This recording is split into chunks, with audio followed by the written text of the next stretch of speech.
The sun pierced through the dense grey clouds hanging over the northern tip of Kwajalein Atoll, creating a momentary streak of blinding light across the churning Pacific waters. Private First Class, James Wilkins squinted as he gripped the small mirror in his trembling hand, angling it precisely toward the incoming convoy of American landing craft. His heart pounded against his ribcage as he calculated the risks. Using the mirror flash signal was strictly against orders. Radio silence had been mandated across all units, but through his binoculars he could clearly see what the convoy commanders couldn't. 3 Japanese patrol boats circling behind the small island of Roinamur, perfectly positioned to ambush the unsuspecting Americans. January 31st, 1944. The air smelled of salt and diesel fuel. Sweat trickled down Wilkins's neck as he made his decision. The 23-year-old Marine from Harlem adjusted his position on the small outcropping of coral rock, took a deep breath and began a rhythmic sequence of mirror flashes. 3 short, 3 long, 3 short, the universal distress signal that every American serviceman would recognize. If his commanding officer discovered his breach of radio silence, he'd face court-martial. But if those 20 landing craft continued their current course, hundreds of Marines would die. "I've got to warn them," he whispered to himself, fingers steady despite the gravity of his choice. "They don't see what's coming." Wilkins' signal mirror caught another burst of sunlight, sending a brilliant flash toward the lead boat. He repeated the pattern, muscles tense with anticipation. Then finally he saw it. The lead boat slowed, then changed course. One by one, like a flock of birds responding to an invisible signal, the remaining 19 vessels adjusted their headings, swinging wide of the deadly trap that had been laid for them. No one in the 4th Marine Division knew that one man's defiance that morning would rewrite battlefield history, or that a black Marine from the segregated ranks would save hundreds of lives through an act of calculated disobedience. No one knew that Private First Class James Wilkins, armed with nothing more than a pocket mirror and uncommon courage, would change the course of the battle for Kwajalein Atoll before the main assault had even begun. James Wilkins was born on a sweltering summer day in 1920 in the small town of Convoys, South Carolina. His father, Robert Wilkins, worked as a carpenter, known throughout the county for his skilled hands and meticulous attention to detail, traits he would pass down to his son. His mother, Eleanor, was a former schoolteacher who insisted that education would be the foundation of her children's futures. "You can lose your home, your money, even your health," she would tell young James during their evening reading sessions on the front porch. "But no one can ever take away what you've put in your mind." The Wilkins family lived modestly, but with dignity, in a well-maintained house that Robert had built himself at the edge of Conway's black community. Though segregation defined the boundaries of their lives, within their home, Eleanor and Robert created a sanctuary of pride and possibility. James showed mechanical aptitude from an early age. By 12, he could repair most household items from clocks to radios. He would sit for hours with broken devices, methodically taking them apart, identifying problems, and reassembling them in working order. This patience and precision would later serve him well in the military. "That boy can fix anything with moving parts," his father would boast to neighbors. "He sees how things work in his mind before he even touches them." Despite his talents, James faced the harsh realities of growing up black in the pre-war South. The local high school for black students was underfunded and lacked the advanced classes and equipment available at the white school across town. Nevertheless, he excelled academically, particularly in mathematics and physics, subjects that helped him understand the mechanical world he found so fascinating. In 1937, when James was 17, tragedy struck the Wilkins family. Robert was killed in a construction accident when scaffolding collapsed at a worksite. The loss devastated the family emotionally and financially. With 2 younger siblings to help support, James reluctantly abandoned his dreams of college and took a job as a mechanic's assistant at Conway's only black-owned garage. For the next 4 years, James worked tirelessly, sending most of his earnings home to his mother while developing his skills as a mechanic. He became known for solving problems other mechanics couldn't, often through innovative approaches or tools he designed himself. The owner of the garage, a man named Walter Thompson, became a mentor to James, recognizing in him not just mechanical talent, but leadership potential. "You're wasted here, son," Thompson told him one evening as they closed the garage. "This world is bigger than Conway, and you should be out seeing it." The world came to James instead, in the form of Pearl Harbor and America's entry into World War II. Like many young men across America, James felt the call to serve. But for Black Americans, military service came with additional complications. The armed forces were segregated, with limited opportunities for black servicemen. In June of 1942, when President Roosevelt issued an executive order allowing African Americans to join the Marine Corps for the first time in its history, James saw an opportunity. Despite warnings from friends about the notorious racism within the Marine Corps, he traveled to the recruitment office in Charleston and became one of the first volunteers from South Carolina. "Why the Marines?" the recruitment officer asked with obvious skepticism. "You know they don't really want your kind." James stood straight, meeting the man's gaze directly. "Because they're supposed to be the best, sir, and that's what I intend to be." His journey took him to Montford Point, a segregated training facility adjacent to Camp Lejeune in North Carolina. There, along with thousands of other black recruits, he encountered both the rigorous training the Marine Corps was known for and the additional burden of proving that black men belonged in a branch of service that had excluded them throughout its history. The barracks at Montford Point were rudimentary compared to the facilities for white Marines. The training was intentionally harsh, designed by some to break the spirits of the black recruits and prove they couldn't meet Marine Corps standards. But James and his fellow recruits were determined to exceed those standards. "They expect us to fail," said Marcus Johnson, James's bunkmate, during their first exhausting week. "Every morning I wake up thinking about all the folks back home who said black men couldn't be Marines.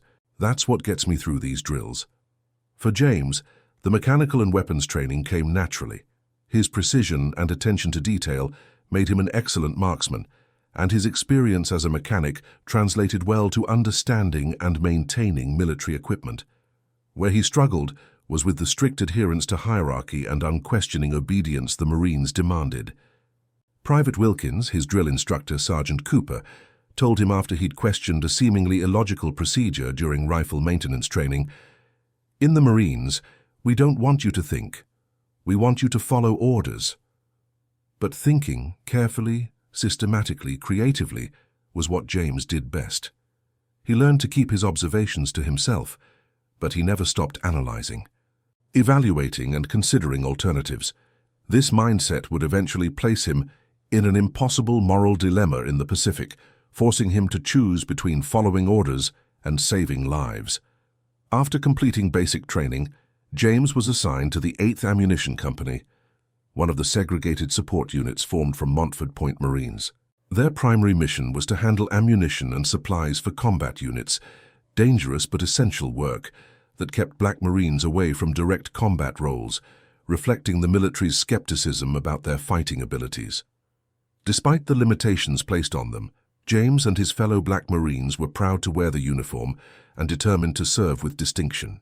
What they didn't know as they shipped out for the Pacific Theater in late 1943 was that circumstances would soon thrust them into situations that no training could have prepared them for, where snap decisions would test not just their courage, but their moral compass.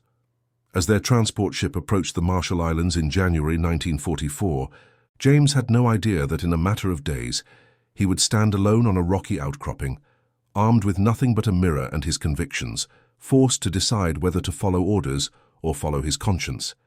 He had no way of knowing that his decision would alter the course of a pivotal battle and save hundreds of lives.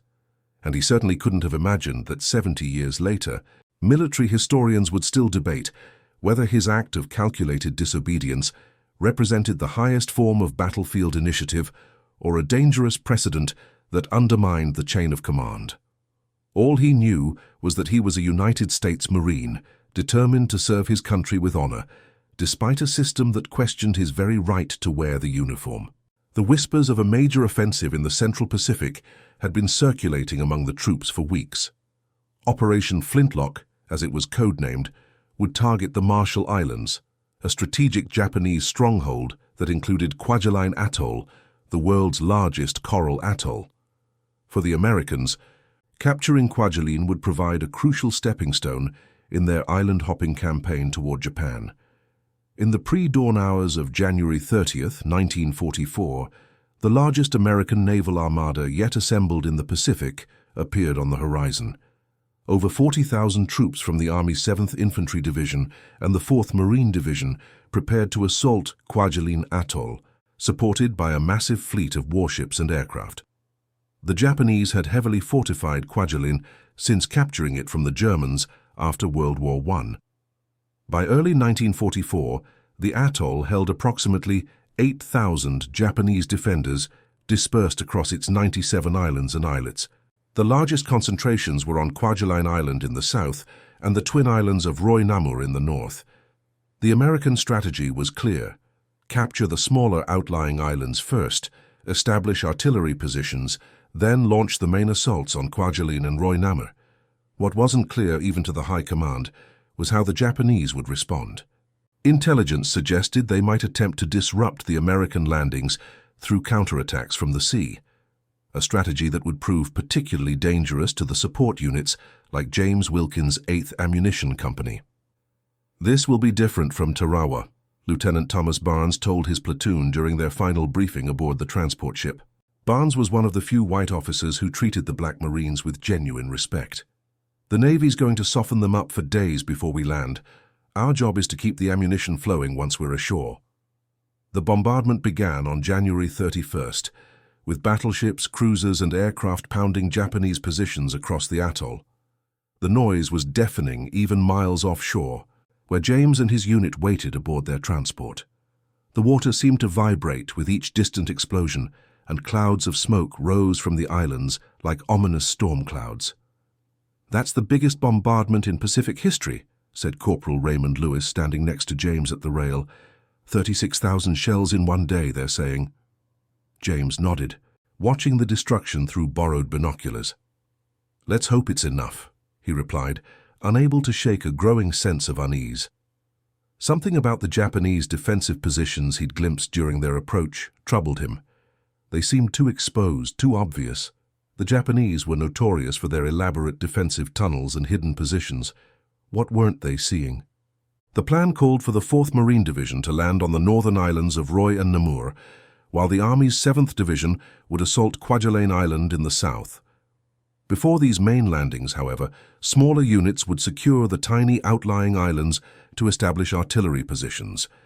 James's unit was assigned to support the landings on one such island, designated Carlos on military maps. Their landing craft would follow the initial assault wave, bringing ammunition and supplies for the artillery batteries that would be established there. The night before the landing, Lieutenant Barnes gathered his platoon for final instructions. "Radio silence will be strictly enforced once we're within 5 miles of the objective," he emphasized. "The Japanese have been intercepting our communications.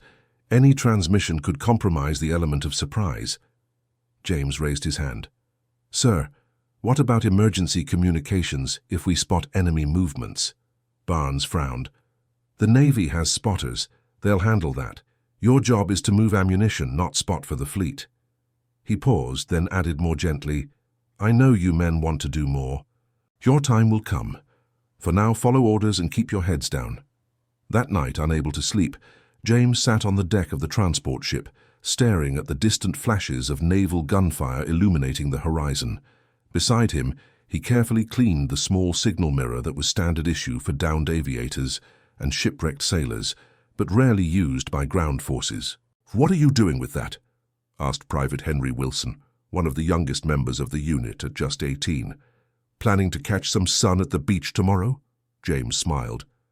"My father taught me to signal with mirrors when we'd go hunting. You can communicate for miles without making a sound." He demonstrated the technique, tilting the mirror to catch the moonlight. "It's all about angles and timing."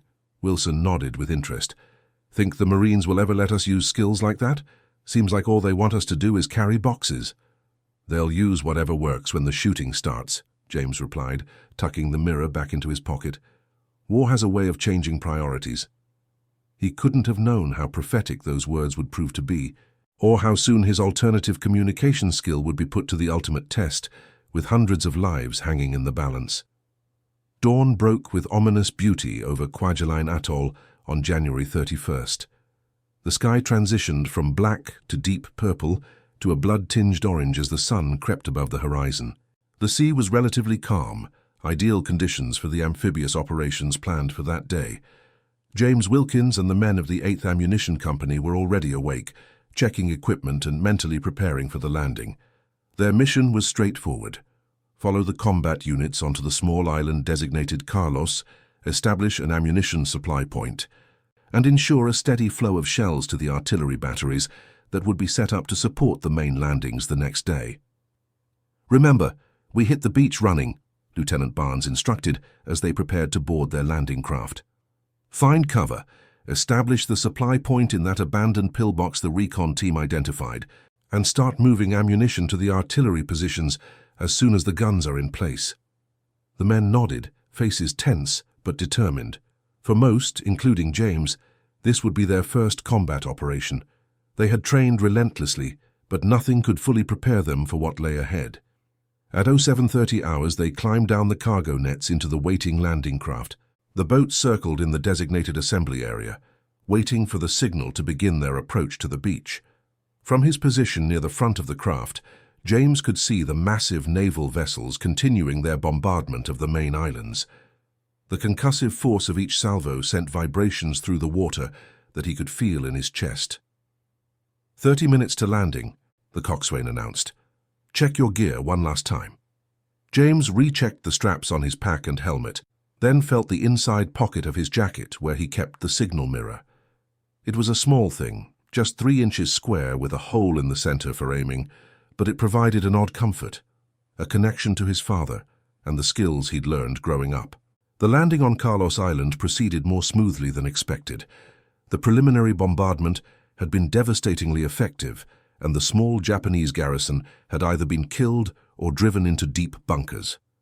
The Marine Combat Unit secured the beachhead quickly, allowing James and his ammunition handlers to establish their supply point and begin moving crates of artillery shells to the designated positions. By mid-afternoon, the situation seemed well in hand. The artillery batteries were in place and beginning to range their fire against Japanese positions on Roi Namur, just visible across a narrow channel of water. James's unit had established an efficient system for moving ammunition from the landing craft to the guns, and the operation was proceeding according to plan. It was during a brief rest period that James first noticed something unusual. Using his binoculars to study the larger islands across the channel, he spotted movement in a small cove on the far side of Roi Namur, movement that didn't match the patterns of American operations. "Sir," he said, approaching Lieutenant Barnes, "I think I see Japanese patrol boats on the far side of Roi Namur." Barnes frowned, accepting the binoculars. After a moment, he nodded. "Good eye, Wilkins, but they're probably just trying to evacuate personnel. The main assault on Roi Namur isn't until tomorrow. They're not our concern right now." "But sir, what if they're positioning for a counterattack? The next convoy of landing craft will be heading right past that position." The lieutenant returned the binoculars. "Naval intelligence has the situation under control. Focus on your assignment, Private." James returned to his position, unable to shake his concern. Through his binoculars, he continued to monitor the Japanese boats, counting at least 3 small, fast vessels with mounted weapons. They appeared to be maneuvering into a formation that suggested an ambush rather than an evacuation. His concern grew when he spotted the next convoy of American landing craft approaching from the main fleet. From their trajectory, they would pass directly through the area where the Japanese boats were positioning. The convoy, 20 landing craft carrying troops and supplies for the next day's assault on Roi Namur, was heading straight into danger. James rushed back to Lieutenant Barnes. "Sir, that incoming convoy is going to be ambushed. The Japanese boats are setting up a crossfire position." Barnes looked annoyed. "Wilkins, I told you to focus on your assignment. Naval intelligence—" "With respect, sir, they don't see it," James interrupted, pointing toward the fleet. "There are no spotter planes in the air right now. That convoy has no idea what they're heading into." "And what do you propose we do about it?" Barnes asked with growing impatience. "Break radio silence.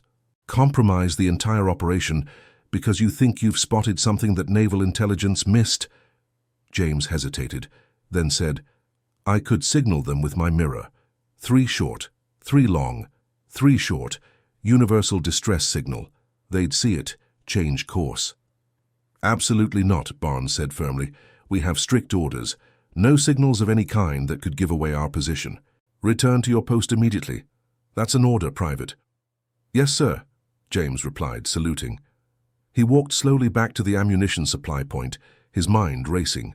The lieutenant was right about orders, but what if he was wrong about the threat? What if those 20 landing craft, carrying possibly hundreds of Marines, sailed directly into an ambush because no one warned them? James reached a small outcropping of coral rock that provided a clear view across the water. The convoy was getting closer. Through his binoculars he could see the Japanese boats moving into their final positions, hulls low in the water, nearly invisible against the shadowed coastline. He had perhaps 5 minutes to decide, follow orders and potentially watch hundreds of his fellow Marines die, or disobey a direct command and possibly face severe consequences, but save lives. In that moment, James Wilkins thought of his father, who had always taught him that a man's character was defined by the choices he made when no one was watching. He thought of his fellow Montford Point Marines, who had endured discrimination and doubt to earn the right to serve. He thought of the men in those approaching boats, many of whom might never have the chance to prove their worth if they died in the coming ambush. With trembling hands, he reached into his pocket and withdrew the small signal mirror. The sun pierced through the dense grey clouds hanging over the northern tip of Kwajalein Atoll, creating a momentary streak of blinding light across the churning Pacific waters. Private First Class James Wilkins squinted as he gripped the small mirror in his trembling hand, angling it precisely toward the incoming convoy of American landing craft. 3 short flashes, 3 long flashes, 3 short flashes. He repeated the sequence, hands steady despite the gravity of his choice. Nothing happened at first, and his heart sank. Then, just as he was about to try again, he saw it. The lead boat slowed, then changed course. One by one, like a flock of birds responding to an invisible signal, the remaining 19 vessels adjusted their headings, swinging wide of the deadly trap that had been laid for them. James exhaled slowly, relief washing over him. Then he felt a heavy hand on his shoulder. "Private Wilkins," Lieutenant Barnes said coldly, "you've just disobeyed a direct order." The tension hung in the air like the humid Pacific heat, suffocating and inescapable. Lieutenant Barnes's face was a mask of controlled fury as he confronted James by the coral outcropping. "I should have you court-martialed on the spot," he said, voice low but intense. "Do you understand what you've done? You've compromised our position. You've undermined the chain of command." James stood at attention, eyes forward. "Yes, sir. I understand, sir." "Then explain yourself, Private. I want to hear your reasoning before I put you on report." James hesitated, then spoke with quiet conviction. "Sir, those boats were heading into an ambush. 20 landing craft, each carrying at least 20 men. That's 400 Marines who would have been caught in a crossfire with nowhere to go. I couldn't let that happen, not when I could prevent it. And what makes you think you know better than naval intelligence, than your commanding officer?" Barnes pressed, stepping closer. "I don't claim to know better, sir. I just saw something specific. Those Japanese patrol boats positioning for an attack, and knew the convoy couldn't see them from their angle. It wasn't about knowing better. It was about having a different perspective at a crucial moment." Before Barnes could respond, a tremendous explosion erupted from the exact spot where the landing craft would have passed had they maintained their original course. The Japanese, realizing their ambush had been discovered, had opened fire on the now empty water, revealing their positions. Within minutes, American aircraft appeared overhead, drawn by the Japanese fire. They swooped down on the patrol boats, strafing them with machine gun fire. 2 of the Japanese vessels erupted in flames. The third attempted to escape, but was quickly sunk by a direct hit. Lieutenant Barnes watched this unfold in stunned silence. When he finally turned back to James, his expression had changed. The anger was gone, replaced by something more complex, a mixture of respect and uncertainty. "You were right," he said simply. "I wasn't trying to be right, sir. I was just trying to save lives." Barnes nodded slowly. "Report back to your position, Private. We'll discuss this further when the operation is complete." For the remainder of that day, James returned to his ammunition handling duties. acutely aware of the stares from others in his unit who had witnessed the confrontation. Some looked at him with newfound respect, others with concern about the potential consequences of his actions. As dusk approached, bringing a temporary halt to the day's operations, James sat alone by the shore, watching the distant flashes of naval gunfire illuminating Roy Namur. He was joined unexpectedly by Sergeant William Carter, the highest-ranking black Marine in their unit. "That was a hell of a thing you did today, Wilkins," Carter said, sitting beside him on the sand. "Just did what seemed necessary, Sergeant." Carter nodded thoughtfully. "You know, they tell us black Marines aren't supposed to think for ourselves. Just carry ammunition, dig trenches, follow orders. Is that what you believe, Sergeant?" "What I believe," Carter replied, "is that being a good Marine sometimes means making hard choices, and today you made the right one." He paused, then added, "Lieutenant Barnes knows it too."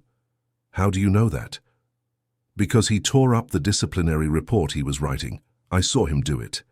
Carter stood, brushing sand from his uniform. "Get some rest, Wilkins. Tomorrow's going to be a long day." The next morning, February 1st, 1944, the main assault on Roy Namur began.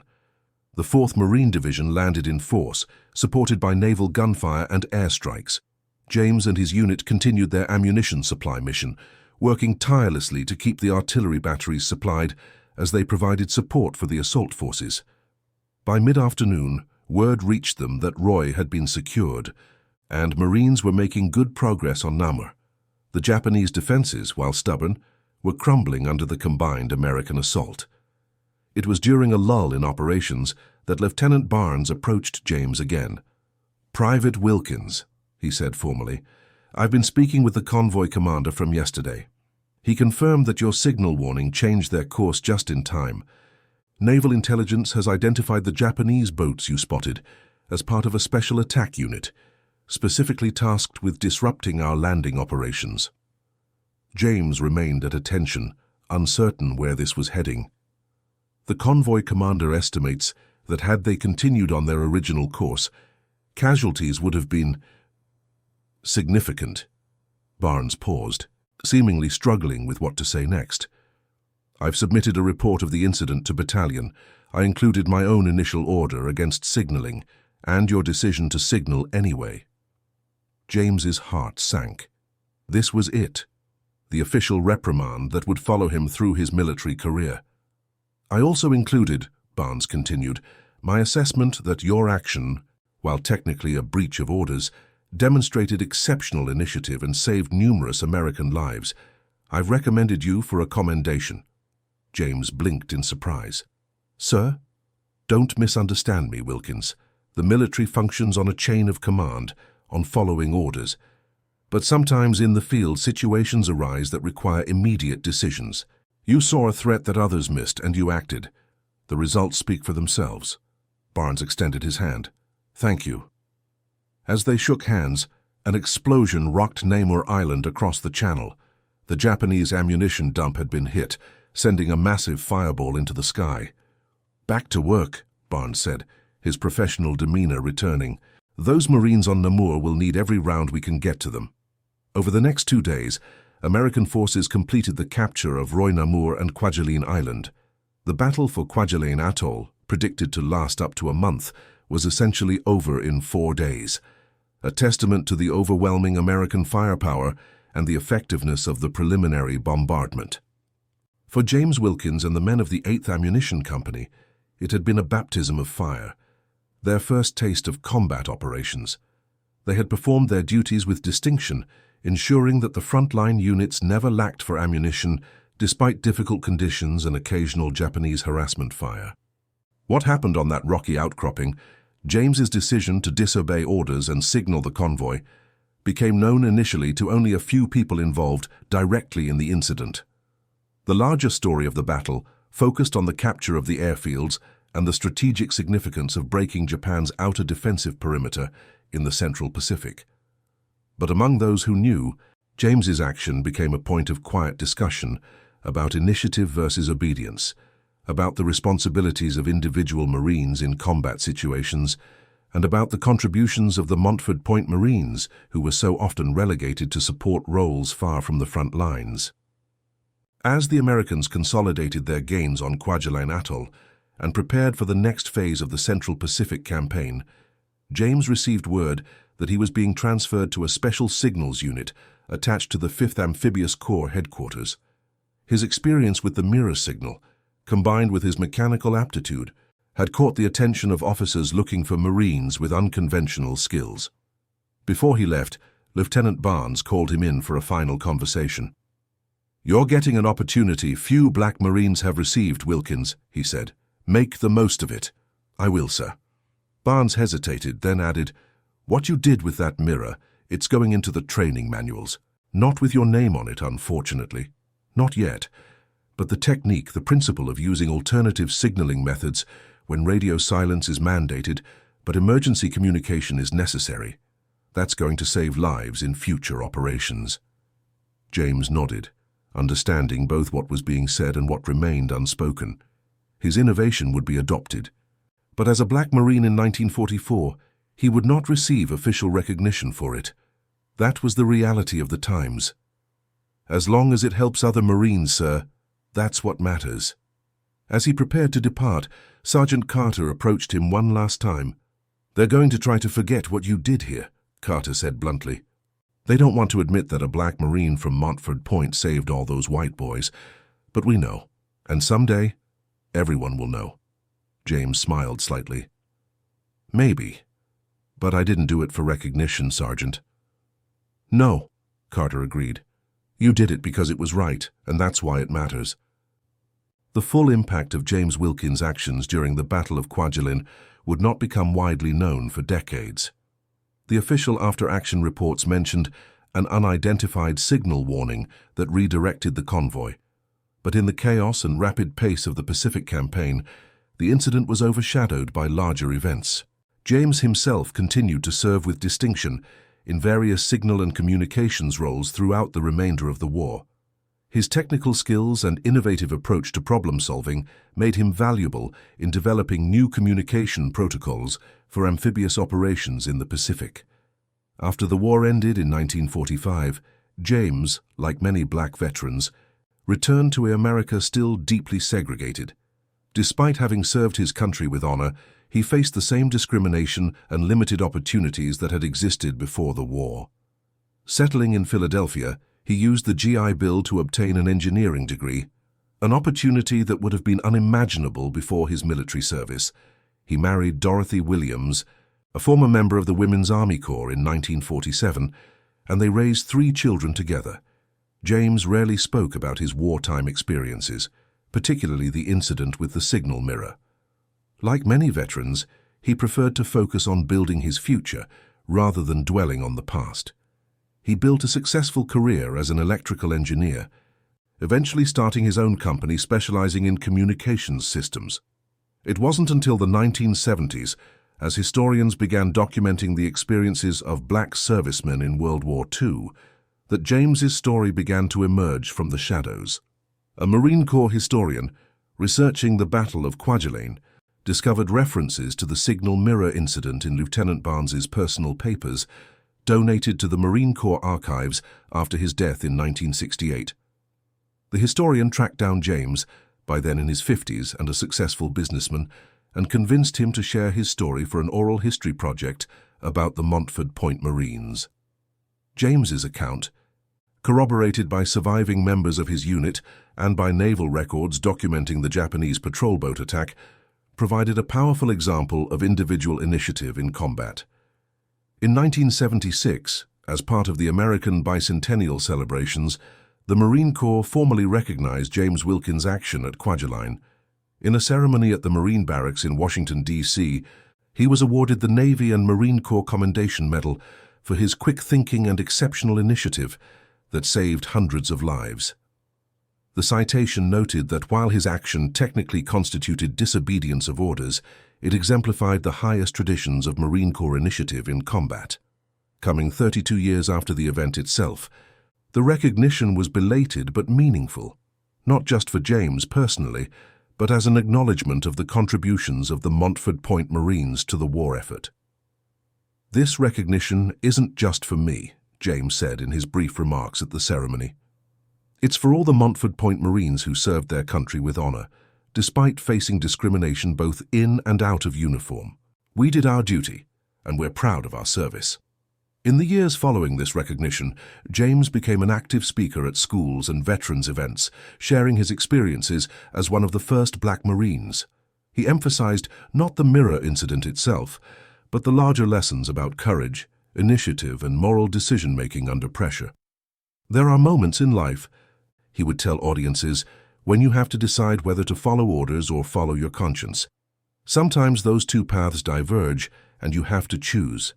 The hard part isn't making the choice, it's being willing to accept the consequences of that choice, whatever they may be. James Wilkins passed away in 2002 at the age of 82, survived by his wife, 3 children, 7 grandchildren, and 2 great-grandchildren. His funeral was attended by representatives from the Marine Corps and by several surviving Montford Point Marines, a testament to the respect he had earned both during and after his military service. In 2012, the Montford Point Marines as a group were awarded the Congressional Gold Medal in recognition of their service and their role in beginning the integration of the Marine Corps. James's story was highlighted during the ceremony as an example of the exceptional contributions made by these pioneering Black Marines. Today, a small display at the National Museum of the Marine Corps in Quantico, Virginia includes a signal mirror similar to the one James used at Kwajalein, along with a brief description of the incident. It stands as a tangible reminder of how one Marine's courage and independent judgment, applied at a crucial moment, saved hundreds of lives and influenced future Marine Corps doctrine on battlefield communication. The legacy of James Wilkins extends beyond that single act, on a coral outcropping in the Marshall Islands. It encompasses the broader story of the Montford Point Marines, who demonstrated through their service and sacrifice that courage, initiative, and dedication to duty are not defined by race but by character. It encompasses the ongoing evolution of military thinking about the balance between following orders and exercising individual initiative in combat situations, a debate that continues in military academies and command schools today. And perhaps most importantly, it encompasses the personal example he set throughout his life, of quiet dignity, moral courage, and the willingness to stand alone when necessary to do what he believed was right. In a letter to his grandchildren, written a year before his death and shared by his family after his funeral, James reflected on the mirror incident that had defined his military service. "I've been asked many times if I was afraid when I decided to signal that convoy," he wrote. "The truth is, I was terrified, not of enemy fire but of the consequences of disobeying orders. But I was more afraid of living with the knowledge that I could have saved those men and didn't. Some choices define you forever. They reveal who you truly are when everything is on the line. That day on Kwajalein, I discovered who I was. I hope when your moment comes, and it will, you'll find the courage to be who you truly are as well." The story of Private First Class James Wilkins and his signal mirror at Kwajalein Atoll has become more than a footnote in military history.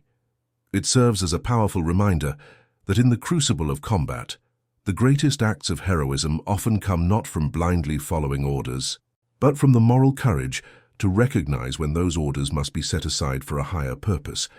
It reminds us that innovation on the battlefield, whether technological or tactical, can come from unexpected sources, including those who have been marginalized or underestimated, and it challenges us to consider our own capacity for moral courage when faced with difficult choices. Would we have the strength to stand alone, to risk everything, to defy authority when lives hang in the balance? The mirror that James Wilkins carried in his pocket was a simple tool, 3 inches of reflective surface with a small hole for aiming.